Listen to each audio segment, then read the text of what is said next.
So this morning, I will be talking with you about the use of donor cellular therapy following allogeneic transplant. But before I proceed, I would just like to thank Damon Runyon for this opportunity to share my research trajectory with all of you. So allogeneic transplant and autologous transplant are potentially curative therapies for hematologic malignancies. However, allogeneic transplant, although it provides a potential for graft versus tumor, it has the added risk of graft versus host disease, where T cells from the donor may attack the organs of the recipient and lead to various comorbidities and death. And if you look at this pie chart down here, you can see the most common causes of death after transplant. So the largest cause of death after transplant is death due to relapse, so the patient's primary disease returning despite them going through the transplant procedure. But the next largest section of the pie is graft versus host disease. So as transplanters, both relapse and graft versus host disease represent key areas in which we need to make improvements. CD19 CAR T cells is a cellular therapy that has been used successfully to treat B cell or CD19 positive tumors. Primarily, it's been used in the autologous setting, so autologous cells from a recipient given back to that same recipient, and it's been used as definitive therapy or as a bridge to transplant in those patients who need to have remission of disease prior to undergoing transplant. They'll be given these cells and then undergo a transplant. There's 2 FDA-approved products that have been approved within the past year, and here you can see the indications for those. Kymriah is approved for patients with CD19 positive or B-cell positive ALLs, as well as non-Hodgkin lymphomas. And then the second product, Yescarta, is also approved for non-Hodgkin's lymphoma.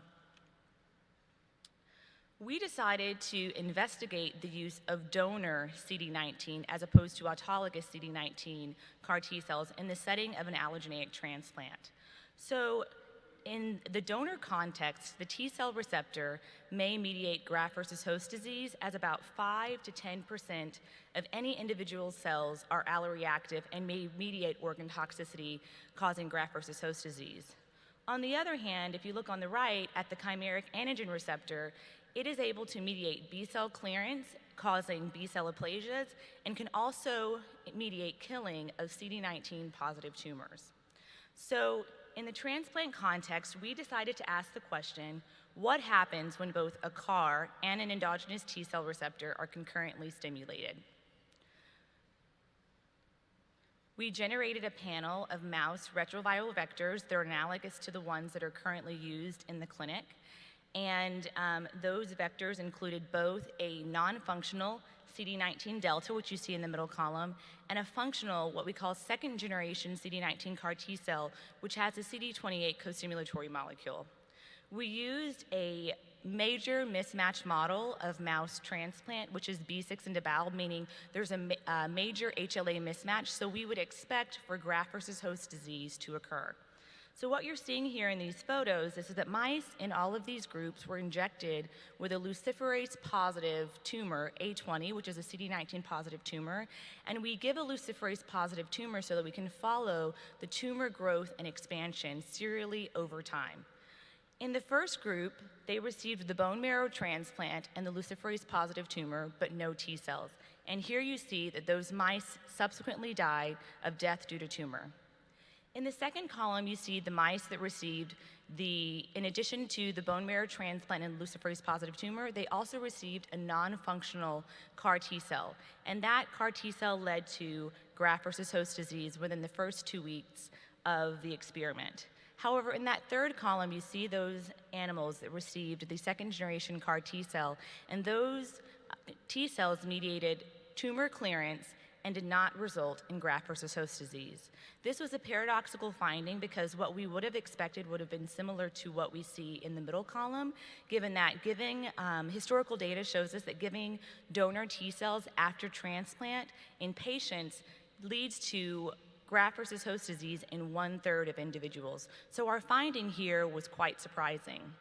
We verified these findings in various other transplant models and then sought to delineate the mechanism for why we were finding this. In this next slide, I'm just going to show you the summary of the various things that we did. So here on the left, you see that we were able to identify that the functional CAR T cells had decreased homing to GVHD target organs. They also had decreased expansion, so there was decreased proliferation of these functional CAR T cells, but we knew that they were active because the functional CAR T cells were causing the removal of B cells. So we were able to see that there was B cell aplasia still occurring in our mice, so the CARs were actually functional. And the mechanism for this finding was found to be due to that concurrent stimulation of the TCR in the CAR, as I showed you in one of those first slides, led to activation-induced cell death and exhaustion. So essentially, those mice that received the functional CAR had removal of any alloreactive cells that could potentially mediate graft versus host disease. So this was a very promising preclinical finding. It also is supportive of what we've seen in the clinical setting. So to date, 132 patients have been given donor CAR T cells after transplant because of relapse. So these are patients who had a transplant, they were continuing on in their monitoring and were noted to have disease recurrence. So investigators at various institutions then gave them donor CAR T cells, either derived from them or from their donor. And in none of those instances, there's been a decreased incidence of graft versus host disease in that setting. So generally, when we think about transplant, we see 30 to 50% incidence of graft versus host disease after transplant, but you can see in those 132 patients that have received donor CARs, there's been a 3% incidence of both acute and chronic graft versus host disease. So we wanted to move forward with our findings and translate them from the preclinical to the clinical arena by giving donor CAR T cells as consolidation against relapse post-transplant. So as opposed to waiting till patients developed relapse post-transplant, looking at patients with high-risk B-cell malignancies that are a high risk for relapse despite a transplant, we wanted to give them the CAR T cells up front. So here you see those patients that would have CD19 positive tumors would be those with non-Hodgkin's lymphoma, B-cell ALL, and some patients with CLL. We would make sure that all of those patients have a matched related donor for transplant, and our primary outcomes will be to follow up on toxicity and the tolerated dose of T cells. So we'll slowly escalate the dose of T cells to see what's the optimal dose to give to these patients post-transplant. So this is a protocol that I've written. It's been IRB approved at MSK and should be opening within this next year.